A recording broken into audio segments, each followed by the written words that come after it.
Olá, seja muito bem-vindo, muito bem-vinda. Esse é o seu programa Bíblia Fácil, nessa temporada especial, As Cartas de Amor. Nós estamos falando sobre as cartas escritas por João, pelo apóstolo João, ali para a igreja do primeiro século, para os cristãos do primeiro século, mas cartas que chegam até nós pela inspiração, não é? O Espírito Santo inspirou João a escrever aquelas cartas e, logicamente, para os cristãos ali do primeiro século, mas também para mim e para você. E nós estamos sempre fazendo essa conexão entre as cartas e o Evangelho de João, porque, afinal de contas, eles são complementares. Foram escritos ali no mesmo período, no final do primeiro século, e são complementares. Mas antes de a gente continuar o nosso assunto aqui, eu quero te dar um presente. É um presente nosso aqui do Bíblia Fácil, da Novo Tempo, para que você possa se aprofundar não só nas cartas de João, mas se aprofundar em todo o texto bíblico. O presente é esse livrinho aqui, o Guia de Estudos da Bíblia, Jesus, Restaurador da Vida. Nesse Guia de Estudos você vai encontrar muitos temas, 20 temas da Bíblia, que vão te ajudar a compreender melhor os assuntos que Deus deixou revelado aqui no texto sagrado, e também vão te dar mais base para que você possa conversar a respeito do cristianismo, para que você possa compartilhar o seu cristianismo com outras pessoas. Você pode ter essa revista, ela pode ser sua de graça, já foi paga pelos Anjos da Esperança, o envio para sua casa inclusive, é só você pedir. Você pode ligar para 0 Operadora 12 21 27 31 21. Esse número funciona no horário comercial. Você também pode entrar agora no site biblia.com.br, aí você encontra a imagem do estudo bíblico, clica nela, faz o seu próprio cadastro, envia para a gente e é só aguardar que o estudo chega na sua casa. Também tem um número de WhatsApp, se for mais fácil para você. Está aparecendo aqui na tela, você manda uma mensagem para esse WhatsApp, eu quero o estudo bíblico Jesus Restaurador da Vida, e aí a gente vai mandar um link de volta para você, você clica nele, preenche o cadastro, e aí é só enviar para nós e aguardar, porque o estudo vai chegar na sua casa sem custo, é um presente da Novo Tempo para você. E agora eu quero te convidar a fazer uma oração para que a gente possa começar o nosso estudo a respeito das cartas de João. Esse que é o nosso quarto estudo, nosso quarto episódio. Se você por acaso perdeu os episódios anteriores, estão todos lá no nosso canal do YouTube, que é youtube.com/bibliafácil, ou no NT Play, que é ntplay.com/bibliafácil. Mas vamos orar para a gente começar o nosso estudo de hoje. Querido Pai, nós te agradecemos porque temos o privilégio de ter a Tua Palavra em nossas mãos. Agora nós vamos abri-la, vamos estudar a mensagem das cartas de João. Pedimos que o Senhor nos ilumine, em nome de Jesus. Amém. Abra aí sua Bíblia, tá? Nós temos aqui a Palavra de Deus em nossas mãos. A Bíblia é a Palavra de Deus, de Gênesis a Apocalipse, sem tirar nada.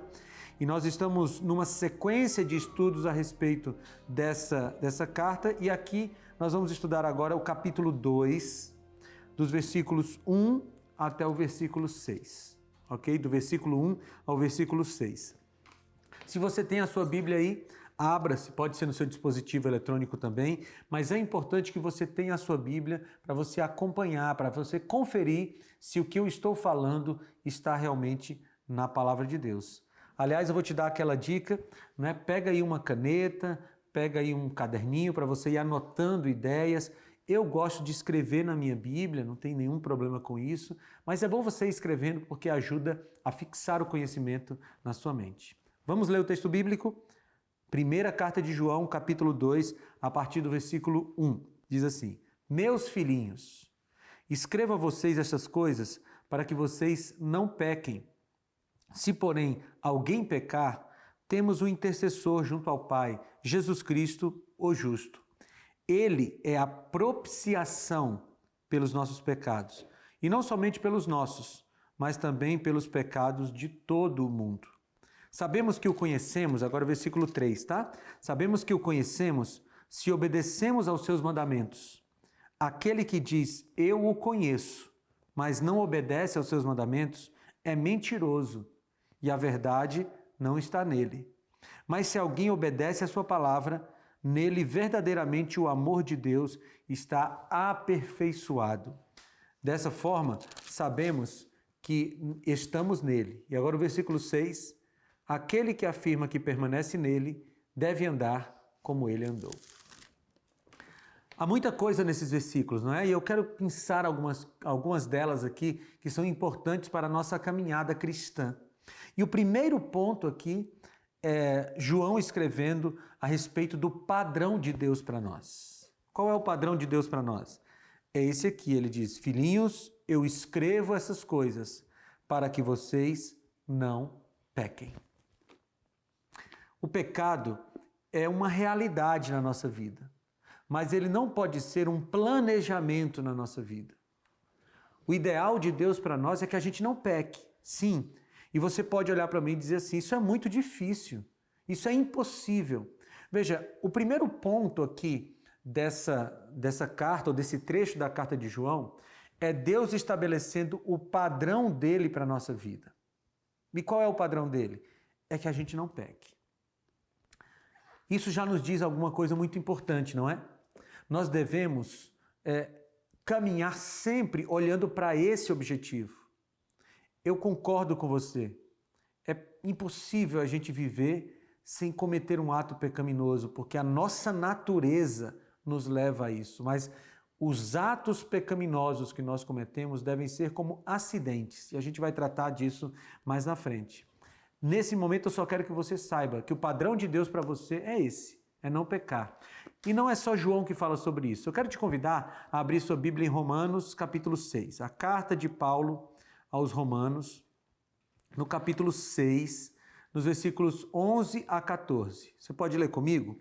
Romanos, capítulo 6, versículos 11 a 14. Olha o que Paulo diz. Da mesma forma, considerem-se mortos para o pecado, mas vivos para Deus em Cristo Jesus. Portanto, não permitam que o pecado continue dominando o corpo mortal de vocês, fazendo que obedeçam aos seus desejos. Não ofereçam os membros do corpo de vocês ao pecado, como instrumentos de injustiça. Antes, ofereçam a Deus como quem voltou da morte para a vida. E ofereçam os membros do corpo de vocês a Ele, como instrumentos de justiça. Pois o pecado não os dominará, porque vocês não estão debaixo da lei, mas debaixo da graça. É nesse sentido que o apóstolo João escreve lá na sua carta: filhinho, eu escrevo essas coisas para que vocês não pequem. O que ele está tentando dizer é que o padrão de Deus para nós é uma vida sem atos pecaminosos. Embora, mesmo que nós conseguíssemos viver sem um ato pecaminoso, nós continuaríamos sendo pecadores, porque o pecado em nós não é uma ação, é um estado. Nós somos pecadores e por isso cometemos pecados. Mas Paulo nos ajuda a entender como funciona tudo isso. Ele falou lá em Romanos, você leu comigo, que nós não devemos ser dominados pelo pecado. E aí, nesse sentido, João completa: eu vos escrevo para que vocês não pequem. Ou seja, as nossas tendências pecaminosas não devem nos dominar. Nós não devemos viver uma vida que sempre está submetida às nossas vontades. Você entende isso? O pecado, ele coloca em nós, a nossa natureza pecaminosa coloca em nós vontades pecaminosas. Às vezes tendências pecaminosas. Às vezes desejos pecaminosos. Mas essas vontades, esses desejos, essas tendências não devem nos dominar. Porque o padrão de Deus para nós é não pecar. E aí eu quero que você volte comigo para 1 João capítulo 2, porque nós vamos continuar estudando o texto aqui. Ele, depois de falar desse padrão de Deus para nós, João reconhece que a possibilidade de nós pecarmos é real. E ele diz assim: se porém, ainda no versículo 1, se porém alguém pecar, temos um intercessor junto ao Pai, Jesus Cristo, o justo. Ou seja, João coloca uma partícula de que nos coloca uma dúvida, ele coloca aqui uma condição, uma partícula condicional, porque João sabe que o pecado, ele é uma realidade na vida dos seres humanos. Então, ele diz, olha, o padrão de Deus para você é não pecar. Mas se você pecar, tem uma solução. E a solução é o Paráclitos. Você já ouviu, inclusive aqui no Bíblia Fácil, que essa palavra grega Paráclitos, ela é usada ou foi usada para o Espírito Santo, aquele que estava ao lado. Mas aqui, quando o apóstolo João se refere a Jesus como nosso advogado, a palavra também é Paráclitos. Mas o sentido aqui não é aquele que está ao lado, mas é aquele que media, é o mediador. Ou seja, se a gente peca, a gente se torna culpado, ok? Todos nós, eu, você, todos nós somos culpados por causa dos nossos pecados. Mas existe um mediador dessa situação. E quem é o mediador? Jesus Cristo. Aqui a Bíblia, nessa tradução, diz que ele é o nosso advogado, ou seja, ele está diante do Pai, tentando ajudar para que nós não sejamos condenados. Como é que isso funciona? Não é que o Pai esteja querendo nos condenar e o Filho esteja querendo nos livrar. Não é isso. É que Deus é absolutamente justo. E o que o pecador merece é a morte. Então, Deus, por ser justo, ele deveria nos dar a morte. E ele dará a morte a todos aqueles que não apelarem para o nosso mediador, para o Paráclitos. Então está lá Jesus diante do Pai dizendo, eles merecem a morte, mas eles se arrependeram e eles apelaram para o meu sangue. E como apelaram para o meu sangue, eu peço, Pai, que o Senhor os perdoe. E por causa de Jesus, ele nos perdoa. Aliás, o texto de João nos fala isso. Continua lendo comigo aqui, o versículo 2 diz, ele é a propiciação pelos nossos pecados. E não somente pelos nossos, mas também pelos pecados de todo mundo. E essa palavra propiciação é muito importante. No mundo pagão, a propiciação era um ato de você oferecer um sacrifício para o ídolo, para o Deus pagão, para aplacar a ira dele.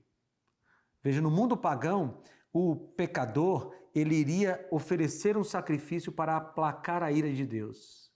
Mas no mundo cristão, isso é muito lindo, no mundo cristão, não é o pecador que oferece um sacrifício para aplacar a ira de Deus. No mundo cristão, foi Deus quem se sacrificou para resolver a situação dos seres humanos.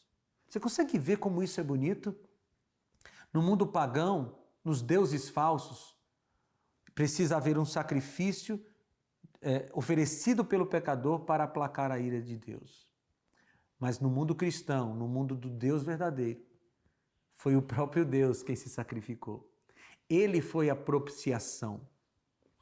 Aqui também há uma referência à tampa da arca, que era chamado de propiciatório, que estava entre a glória de Deus e a lei. É uma figura para dizer que Jesus está disposto a nos salvar, ao salvar todos aqueles que o amam. O nosso Deus não está irado, ele ama. E veja, como propiciação, o nosso Deus é sacerdote e sacrifício. Você não acha isso bonito? Jesus é sacerdote e sacrifício. Ele ofereceu o sacrifício, mas ele mesmo foi o sacrifício. Isso é muito bonito e muito confortador, porque nós temos um Deus que nos ama a tal ponto de oferecer a vida em nosso lugar. Muito bem, mas o texto continua. E aí, a partir do versículo 3, há uma exposição de João sobre as consequências de nós sabermos que não deveríamos pecar, mas que se pecarmos, Jesus é nosso advogado e ele é nossa propiciação. Há uma consequência disso, há um desdobramento disso, e o desdobramento está aqui a partir do versículo 3. Sabemos que o conhecemos se obedecemos aos seus mandamentos. Aquele que diz, eu o conheço, mas não obedece aos seus mandamentos, é mentiroso e nele não está a verdade. Ou seja, quando nós sabemos que somos salvos pela graça de Cristo, quando nós entendemos que por causa do sacrifício dele, porque ele era a nossa propiciação, nós temos possibilidade de salvação, o resultado é que nós obedecemos a Deus. A obediência, segundo o próprio João aqui, é um sinal de que nós conhecemos a Deus. E o conhecer a Deus na Bíblia é mais do que ter informações sobre ele. Eu queria deixar isso aqui bem claro. Conhecer a Deus não é saber coisas sobre Deus. Vou repetir isso para você.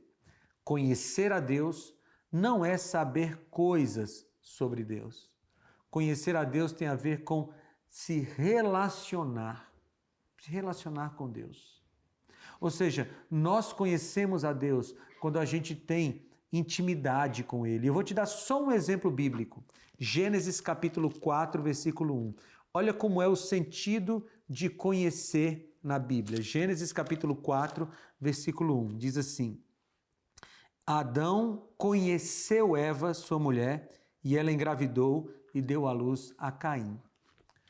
Em todo o texto bíblico, você vai encontrar essa ideia de que conhecer é se relacionar.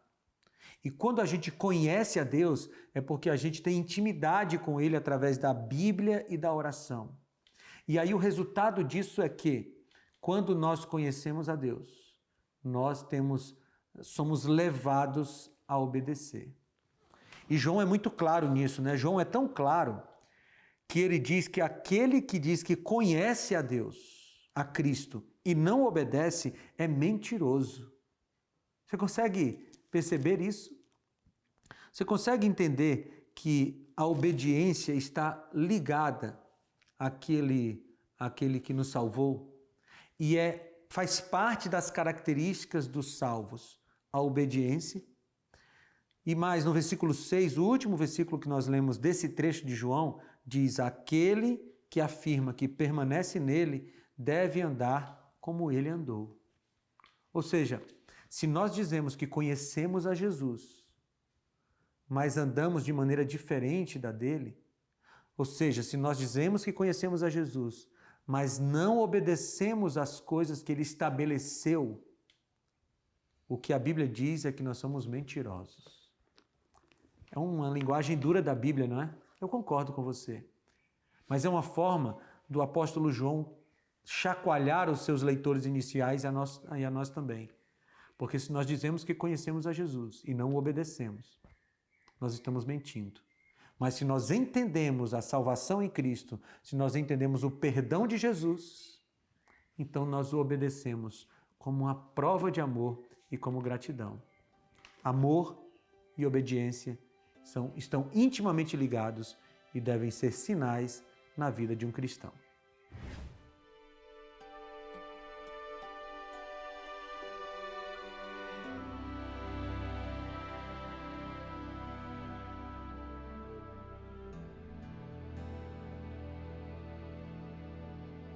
Assim como João apresentou aqui na sua primeira carta, no capítulo 2, existe na Bíblia como um todo existem muitas referências a essa relação entre amor e obediência. Como nós estamos sempre fazendo essa relação entre a carta de João e o Evangelho, eu quero levar você agora para a gente estudar alguns textos do Evangelho de João que apresentam também esse conceito de que aqueles que realmente amam a Jesus obedecem aos seus mandamentos. Aliás, antes da gente ir ler os textos lá em João, você pode ir abrindo aí a sua Bíblia no Evangelho de João. Antes da gente ler os textos lá, eu só queria destacar isso, sabe? Não existe amor sem obediência. Não existe amor a Deus sem obediência. Se alguém diz que ama a Deus, como o próprio João escreveu, mas não obedece aos seus mandamentos, essa pessoa não tem o amor divino, não tem o fruto do Espírito chamado amor. Todas as vezes que nós amamos alguém, nós sentimos prazer em servir essa pessoa. Você pode avaliar pelos seus relacionamentos. Quando você ama, por exemplo, o filho, você tem prazer em servir seu filho ou sua filha. Um filho que ama seus pais tem prazer em servir o pai. Marido e esposa, porque se amam, têm prazer em se servir mutuamente. Portanto, o amor sempre está ligado ao serviço. E a Deus, esse serviço a gente pode chamar de obediência. Mas vamos ver palavras do próprio Jesus quanto a essa relação entre amor e obediência. Vamos lá para o Evangelho de João. E eu quero que você vá comigo para o capítulo 14. O capítulo 14 está inserido dentro do discurso de despedida de Jesus. A partir do capítulo 13 de João, Jesus começa um processo de despedida dos seus discípulos, porque ele vai ser morto, depois vai ser sepultado, ressuscitar e vai voltar ao céu. Então, no meio desse capítulo de despedida de Jesus, e quando nós estamos nos despedindo, nós escolhemos bem as palavras, não é? Jesus fala sobre essa relação entre amor e obediência aos mandamentos. Eu quero começar lendo o capítulo 14, Evangelho de João, capítulo 14, versículo 15. São palavras de Jesus. Ele diz assim: se vocês me amam, obedecerão aos meus mandamentos. O texto começa com a partícula condicional se. Ou seja, Jesus está dizendo que se existe amor, então existirá obediência aos seus mandamentos. E aqui nós podemos inferir o contrário. Se há desobediência, é porque não há amor. Sabe, a gente muitas vezes encontra por aí pessoas dizendo que amam a Jesus, mas estão em oposição, estão em rebelião aberta contra os mandamentos de Cristo. Amigos, eu não estou falando aqui do pecado por acidente, porque é assim que é o pecado na vida do ser humano. O pecado é um acidente. Nós vimos lá na epístola, no capítulo 2, que o ideal de Deus para nós é não pecar. Eu não estou falando aqui do pecado por acidente. Estou falando aqui do pecado que é programado. Aquele pecado que você planeja. Se alguém vive planejando o pecado e executando o pecado, essa pessoa não ama a Deus. Porque o próprio Jesus falou aqui: se você me ama, você guarda os meus mandamentos. Mas vamos continuar. Nesse mesmo capítulo tem outros textos bem claros. Vamos agora para o versículo 21. João capítulo 14, versículo 21. Olha o que está escrito. Quem tem os meus mandamentos e lhes obedece, esse é o que me ama. Aquele que me ama será amado por meu Pai, e eu também o amarei e me revelarei a ele. Você consegue perceber uma relação de mutualidade aqui, um amor mútuo? Porque Jesus está dizendo que quem guarda os mandamentos e obedece, ou quem tem os mandamentos e obedece, esse é o que ama a Jesus. Amigos, não há nenhum tipo de salvação pelas obras aqui, não há. O que há é graça de Deus e revelação e demonstração de amor. Para ficar mais claro para você, eu vou tentar falar esse conceito de uma maneira mais atual. A maior demonstração de amor que nós podemos dar por Jesus é a obediência aos seus mandamentos. Veja, nós podemos e devemos exaltar o nome de Deus com as nossas palavras, nós podemos e devemos cantar louvores a Deus, nós na igreja podemos dizer amém, aleluia, louvado seja Deus. Tudo isso tem o seu lugar, mas as nossas palavras não são a maior demonstração de amor. A maior demonstração de amor que nós podemos ter por Jesus é obedecê-lo. Obedecer aos seus mandamentos. E nós vimos isso aqui, não é? Porque ele disse, quem obedece, me ama.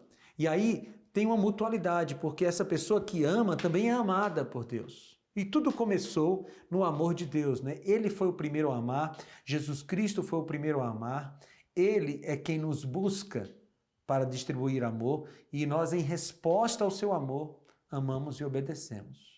Mas eu quero ir para outro texto, ainda no capítulo 14, aqui os próximos versículos 23 e 24. Leia comigo. Respondeu Jesus: Se alguém me ama, obedecerá à minha palavra. Meu Pai o amará, nós viremos a ele e faremos morada nele. Esse foi o versículo 23. Agora o 24.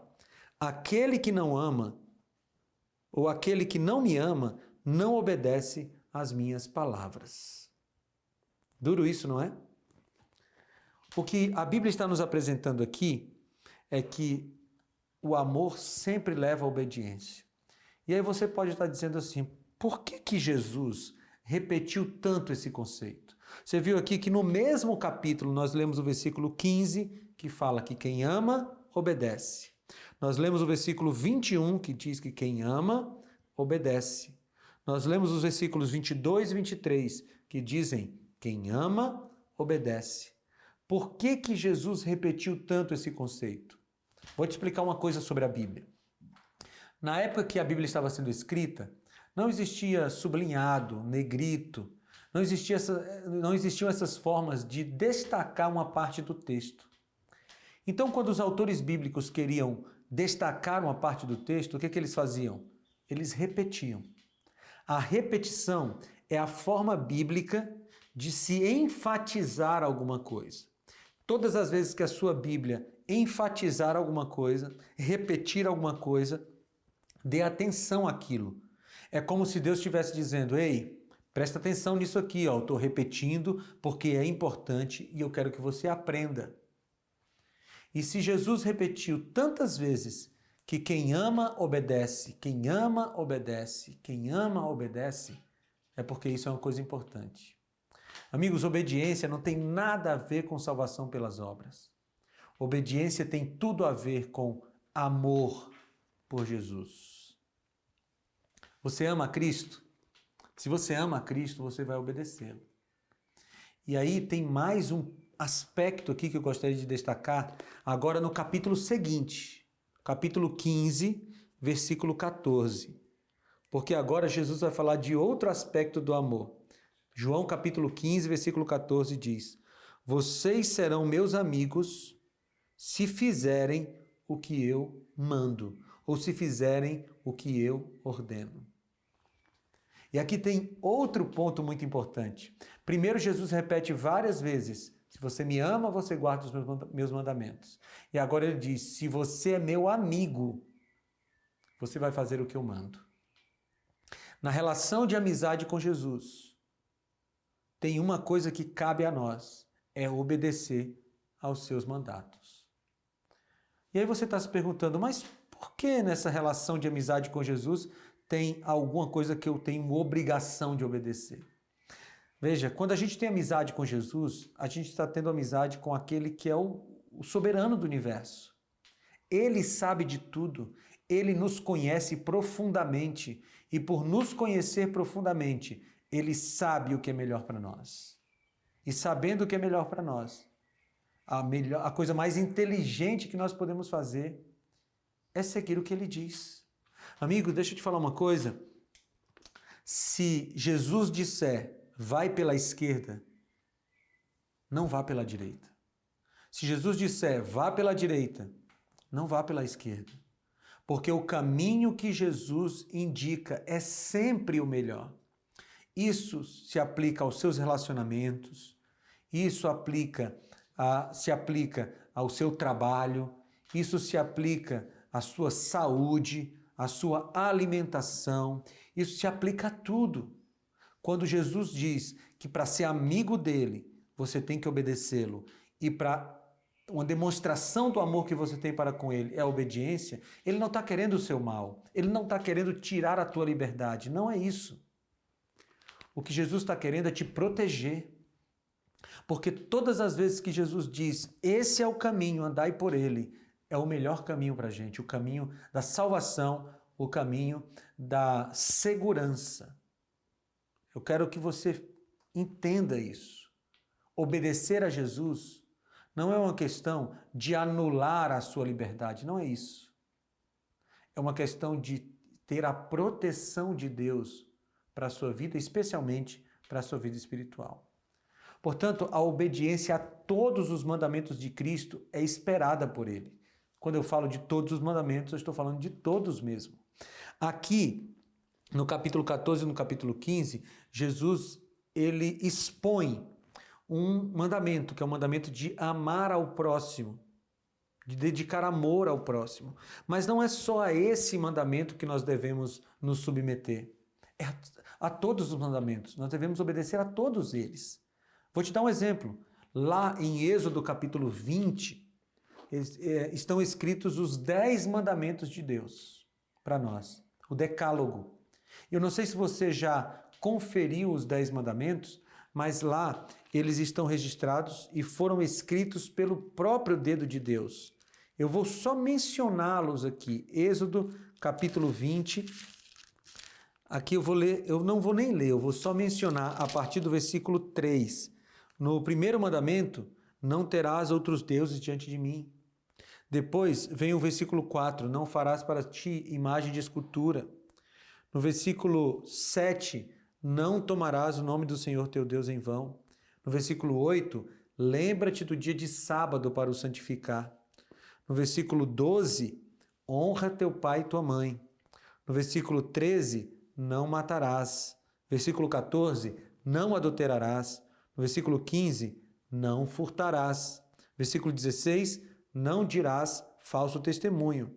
Versículo 17, não cobiçarás a casa do teu próximo. Os 10 mandamentos em Êxodo 20 devem ser obedecidos. Os 10, não 9, não 8, os 10. E como é que a gente faz isso? A partir do amor de Jesus. Quando você olha para os 10 mandamentos em Êxodo 20 e você obedece esses mandamentos, você está dando uma demonstração de amor. E o contrário é verdade. Quando você se rebela contra um dos mandamentos de Deus ou contra todos os mandamentos de Deus, você está demonstrando que não ama Jesus. E sabe qual é o mais grave disso? É que quem não ama não vai ser salvo.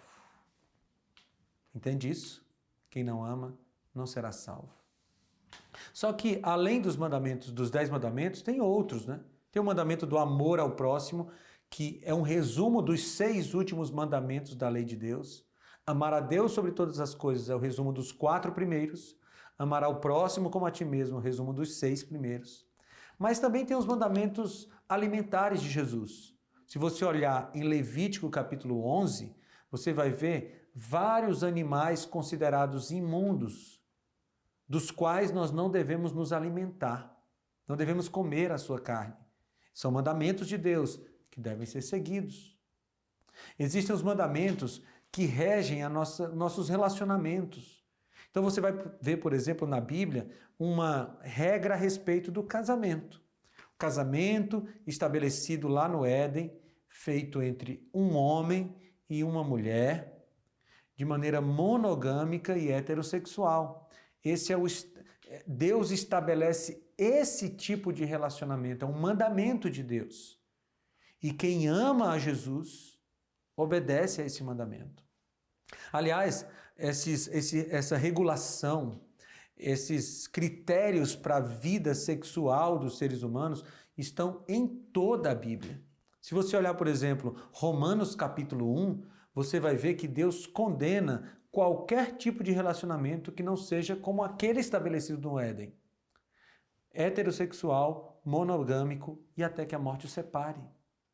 Deus tem mandamentos para a nossa vida sexual e se a gente obedece, é uma demonstração do amor para com Ele.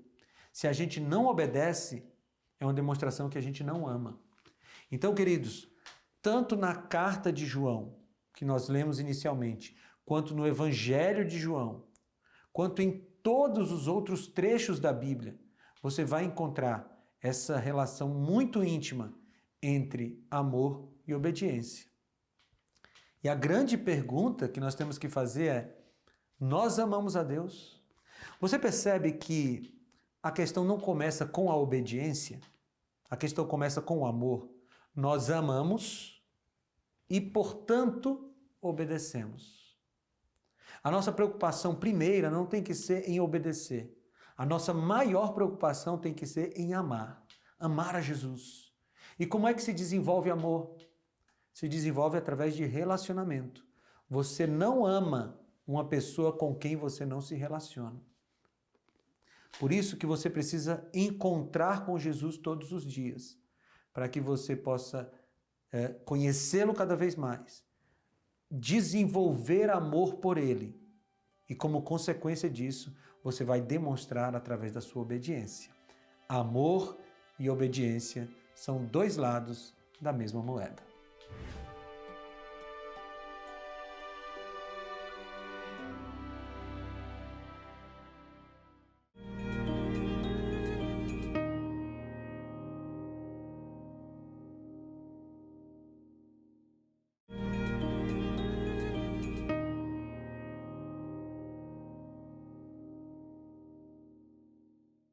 O que a gente aprende com esse trecho da carta de João? O que Jesus deixou registrado a partir das palavras de João, da inspiração do Espírito Santo, para que a gente possa viver um cristianismo mais saudável?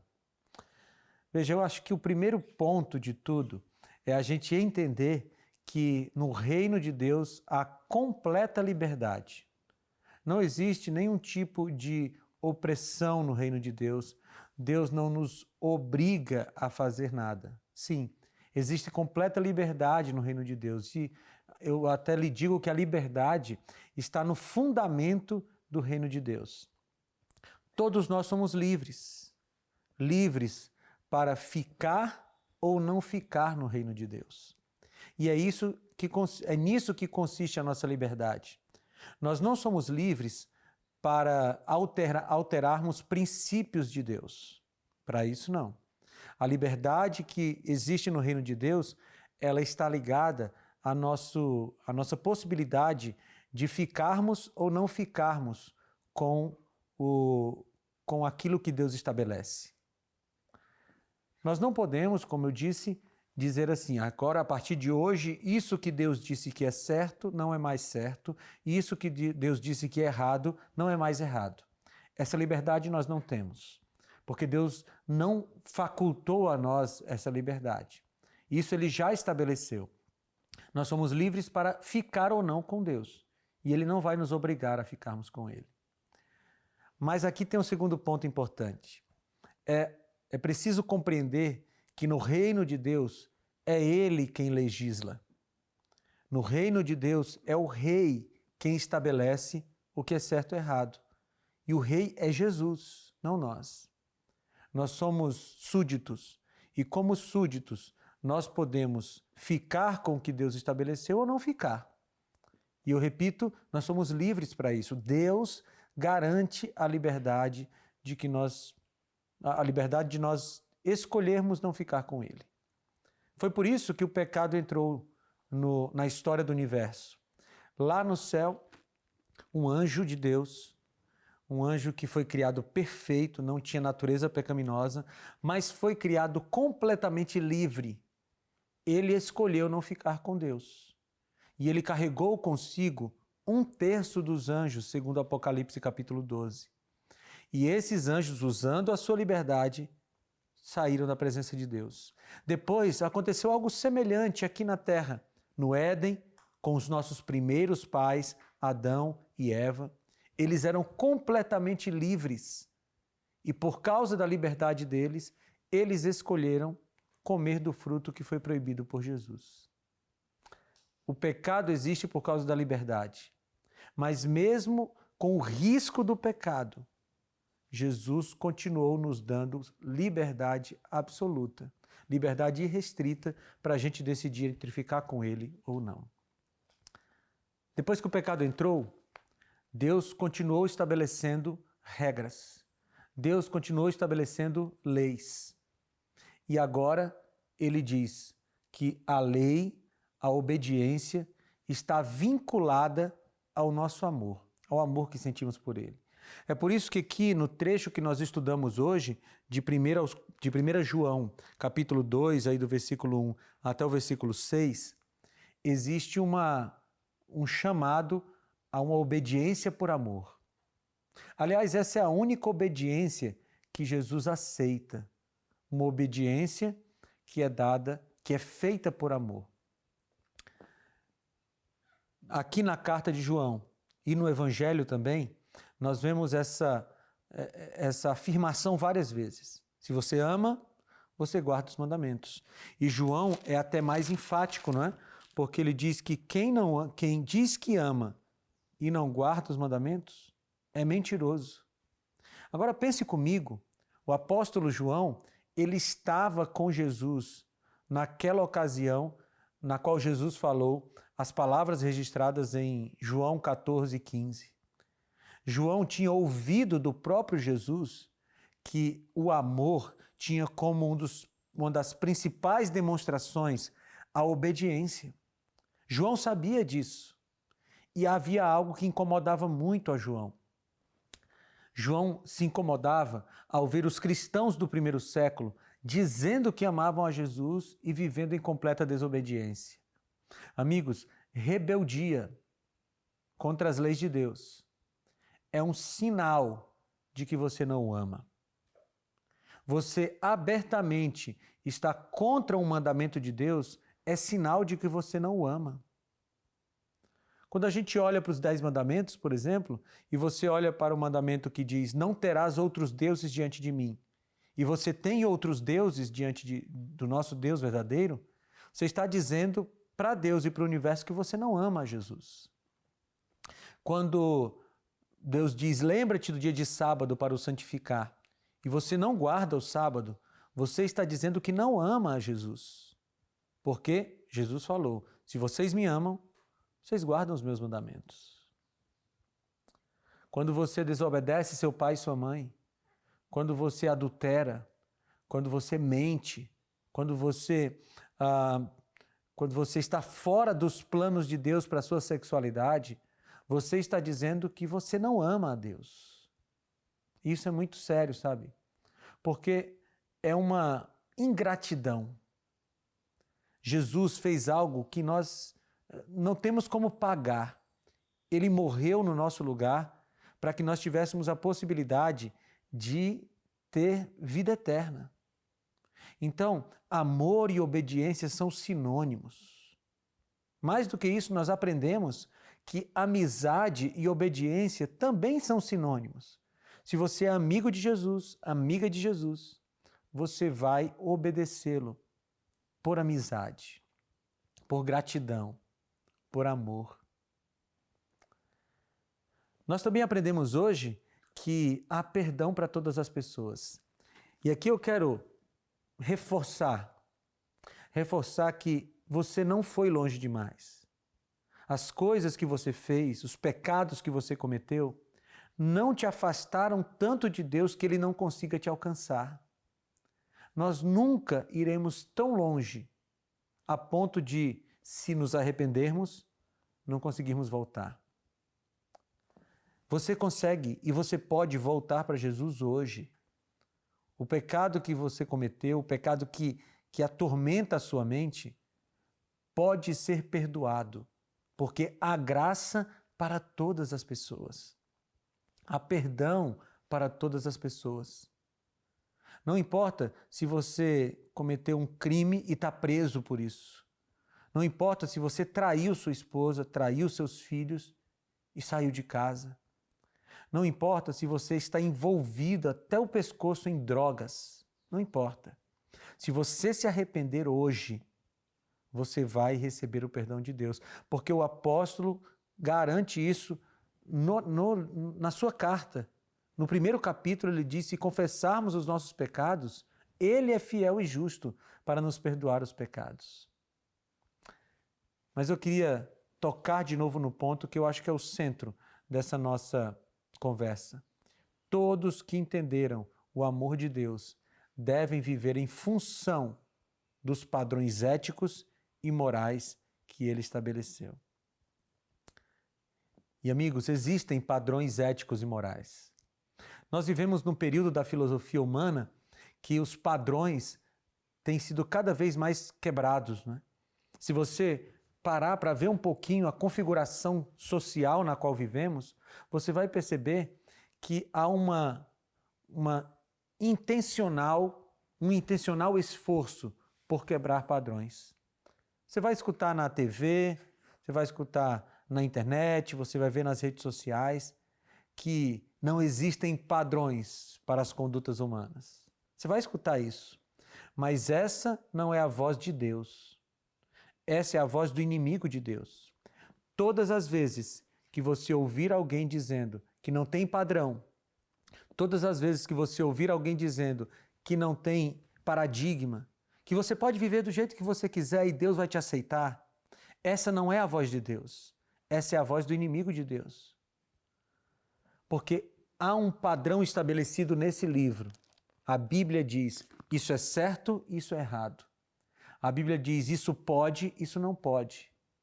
A Bíblia diz, isso é permitido e isso é proibido. E a grande questão é, nós amamos a Jesus suficientemente para nos submetermos à sua vontade? Nós amamos a Jesus suficientemente para dizer assim, Senhor, eu até tenho vontade de fazer determinada coisa, mas se o Senhor diz que não pode, eu te amo, e porque eu te amo, eu vou obedecer. Amor é isso. Amor é dizer, Deus, não tem limites para o que o Senhor me pedir. E é por isso que às vezes eu faço a ligação entre amor e ingratidão, sabe? Ou desobediência e ingratidão. O amor é grato. Todo amor é grato. Todo amor tem gratidão para com o objeto amado. E todo desobediente é ingrato, especialmente quando a gente fala de Deus. Porque quando você compreende o tamanho do sacrifício que Jesus fez por você na cruz, e você não responde com obediência, o que está sendo demonstrado é uma tremenda ingratidão. Porque o que Jesus fez por nós na cruz, nenhum ser humano poderia fazer. Nós estávamos condenados à morte eterna. E porque estávamos condenados à morte eterna, Jesus veio morrer no nosso lugar. Nos dá salvação, nos dá possibilidade de retornarmos ao Éden. E sabe, se Jesus não tivesse feito isso, nenhum de nós seria salvo. Nenhum de nós. Não importa se é uma pessoa que faz tudo certinho, porque nós não somos salvos pelo que nós fazemos, somos salvos pela graça. E quando compreendemos essa graça de Deus, aí a gente, por amor a Ele, diz assim, Senhor, o que o Senhor quer de mim? E aí Jesus diz, eu quero isso, isso e isso. E a gente diz, Senhor, eu te amo tanto, que eu vou fazer. Amor e obediência são dois lados da mesma moeda. Não existe cristianismo verdadeiro, não existe amor verdadeiro por Deus, que não gere obediência. E se você, por acaso, não tem sido obediente,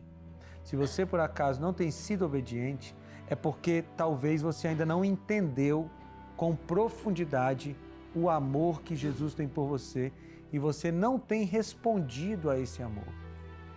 Amigo, amiga, esse é o momento de você refletir na sua vida espiritual e quem sabe tomar uma decisão de demonstrar por Jesus um verdadeiro amor a tal ponto de que se Ele te pedir bênçãos ou se Ele te pedir obediência, você vai dizer, isso é bênção na minha vida.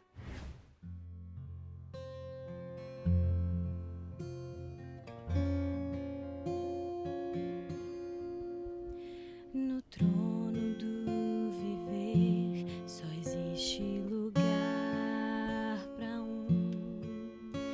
lugar de quem governa todo o ser.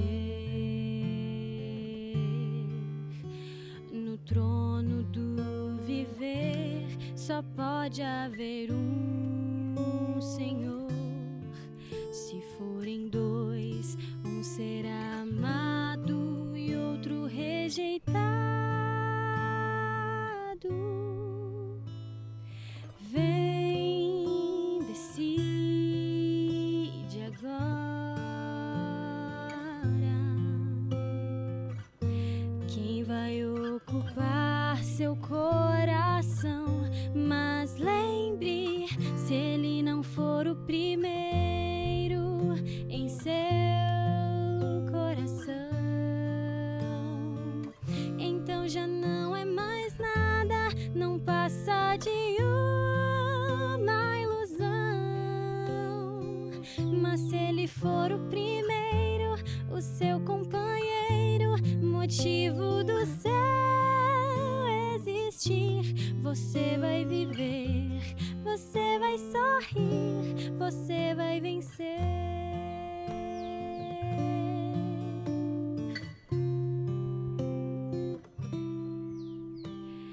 Um novo dia vai nascer pra você e pra mim.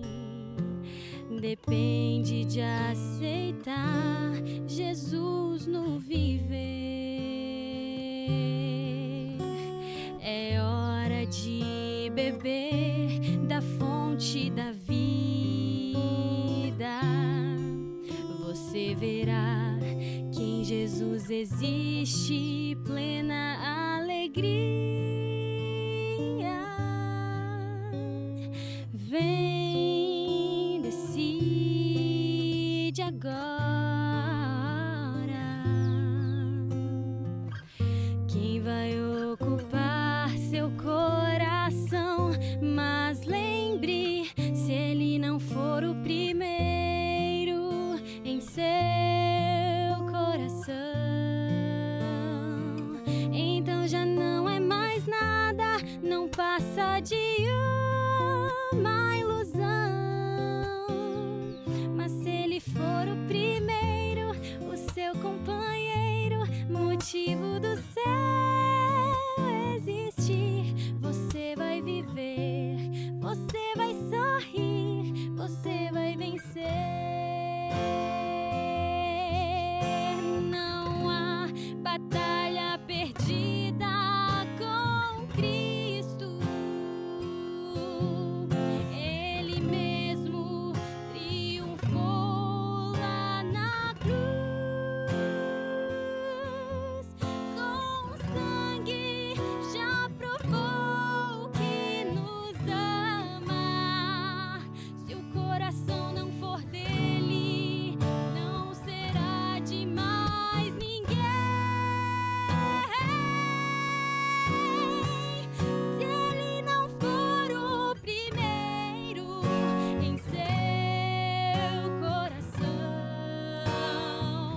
então já não é mais nada, não passa de uma ilusão. Mas se ele for o primeiro, o seu companheiro, motivo do seu existir, você vai viver, você vai sorrir, você vai vencer. Você vai viver, você vai sorrir, vai vencer.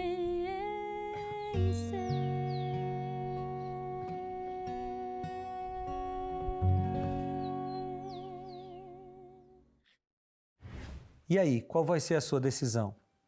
Você entendeu que não existe amor de verdade por Jesus sem obediência aos seus mandamentos.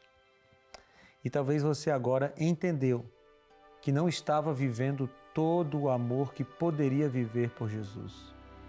Quem sabe você identificou ao longo dessa nossa conversa que não tem sido um cristão que está amando a Jesus de verdade. Sabe qual é a boa notícia? A graça para você. Jesus quer alcançar o seu coração hoje e colocar aí o mesmo amor que tinha no coração de João. O apóstolo que escreveu as cartas sobre as quais estamos estudando. João amava Jesus de todo o coração, a ponto de entregar a própria vida por ele. Esse mesmo amor que existia no coração de João pode existir no seu e será colocado pelo próprio Cristo. Isso é graça, isso é amor, isso é benignidade, bondade de Deus para nós.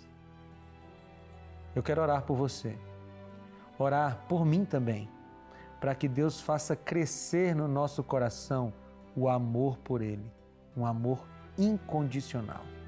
Se puder, feche os olhos e vamos orar.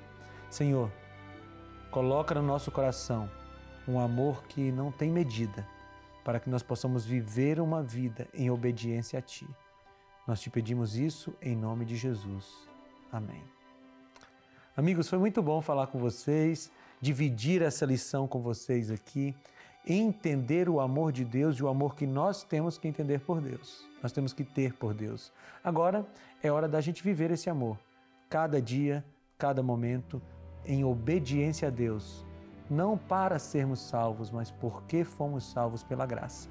Fique aí com essas lições. A gente se encontra no próximo Bíblia Fácil, na próxima sexta-feira, às 10 da noite. Um grande abraço, fiquem com Deus.